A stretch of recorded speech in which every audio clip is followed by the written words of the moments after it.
امام مدینے میں موجود نہیں ہے، یہ مختصر سا جملہ سنتے ہی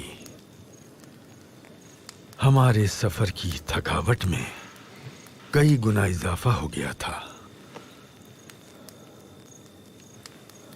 جب تک گھر کا دروازہ بند نہیں ہوا، نا امید نہیں ہوئے، ہم سوال نامے کو ان کے حوالے کیا اور یہ طے پایا کہ جب امام مدینہ واپس آ جائیں گے تب ہم اس کا جواب لینے کے لیے دوبارہ آئیں۔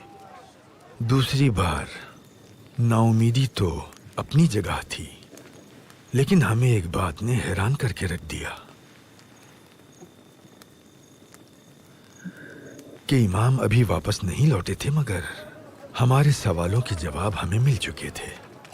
ہمیں ان کے واپس نہ لوٹنے کی فکر بھی تھی اور یہ جاننے کا اشتیاق بھی کہ آخر کس نے ان سوالات کے جواب دیے ہیں، اور کیا یہ جواب صحیح ہونے پر اطمینان کیا جانا چاہیے بھی یا پھر نہیں۔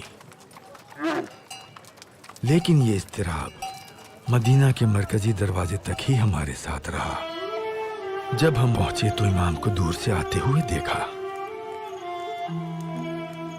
السلام علیکہ یا ابن رسول اللہ، ہماری جانیں آپ پر قربان۔ ہم مدینے سے ناکام نہیں لوٹے تھے، امام کی زیارت کی اور مختصر وقت میں جتنا ہو سکا ان کی گفتگو سے فیضیاب ہوئے۔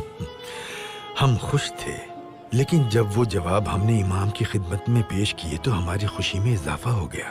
امام نے وہ جواب پڑھنا شروع کیے اور ہماری مضطرب نظریں امام کی مطمئن نگاہوں پر جمی ہوئی تھیں جب وہ ایک ایک سطر کو پڑھ رہے تھے۔